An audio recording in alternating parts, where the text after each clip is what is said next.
Ми готові перейти до наступного раунду обміну. Однак інша сторона не така конструктивна, як ми. Тому є багато нових проблем, вирішення яких повинні бути знайдені, перш ніж обмін зможе відбутися. Але ми абсолютно повністю зосередилися на тому, щоб формула всіх на всіх була виконана. Кримські татари в іншій ситуації. Коли ми говоримо про кримських татар, ми говоримо не про обмін. Ми вимагаємо тільки звільнення цих людей, і це найскладніша частина, тому що Росія вважає, що Крим під її юрисдикцією.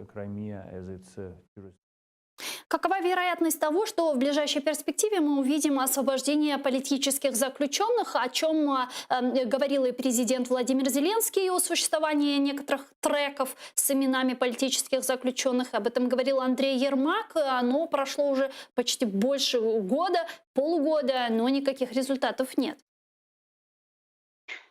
На жаль, ми говоримо про людей, які знаходяться в заручниках у диктатора Путіна. І коли Путіну буде вигідно активізувати, як зараз популярно говорити, кейс чи донбаський, чи кримський для звільнення своїх заручників і бранців, ми не знаємо. Насправді, заявами на кшталт, я сподіваюся, що вдасться домовитися з Путіним, Володимир Зеленський можливо, навіть ускладнює долю бранців Кремля, тому що зайвий раз показує всьому світові і, власне, Володимиру Путіну, що все в його руках. Хоче звільнить, не хоче не звільнить. Будемо сподіватися, що міжнародний тиск, можливо, і навіть міжнародні обставини і кон'юнктура, і економічна, і політична, буде змушувати Володимира Путіна йти на певні поступки. Історія звільнення Сенцова показує, що під шаленим і шквальним обстрілом міжнародної громадської думки режим Путіна можна змушувати відступати. Це означає, що завдання української дипломатії, офіційного Києва, нашого громадянського суспільства всередині країни і по всьому світу забезпечувати постійний фокус уваги міжнародної спільноти до проблем заручників Путіна. Саме так ми їх можемо називати. Розуміючи, що розраховувати на формули всіх на всіх, граючи з шахраями, нам точно не доводиться. Ми вже бачили, що підходи Путіна і підходи України в питаннях звільнення заручників, бранців і політв'язнів абсолютно і військовополонених абсолютно різні.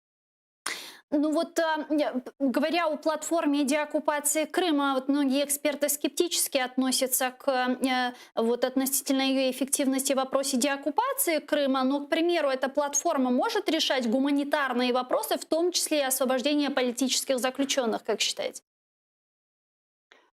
Сама по собі платформа – це лише майданчик для оприлюднення ідеї, для обговорення певних проблем. Наше завдання і максимальні сподівання, щоб ця платформа стала таким собі довосом тільки з питання деокупації українських територій. Криму, оскільки це Кримська платформа, але й Донбасу також. Тобто неформальний саміт, на якому будуть домовлятися про важливі речі, на яких хотілося б, щоб озвучували серйозні стратегії, наміри і озвучували попередні домовленості. Чи вийде це зробити? Це дуже амбітні цілі і завдання. Ми наразі не знаємо, побачимо, як спрацює МЗС, як спрацює вся команда влади, і уряд, і Офіс Президента, і Верховна Рада в підготовці до першого такого саміту. Але очікувати, що неформальний, по суті, своїй саміт зможе підмінити міжнародні інституції, зможе підмінити ООН, Міжнародний суд, на жаль, не варто, цього не станеться. Але що він зможе зробити точно, це постійно тримати тему окупації Криму, окупації українських територій на порядку денному міжнародної політики, міжнародної геополітики. Ось це завдання, яке можна виконати, і така увага буде постійно означати і увагу до проблем звільнення бранців Кремля.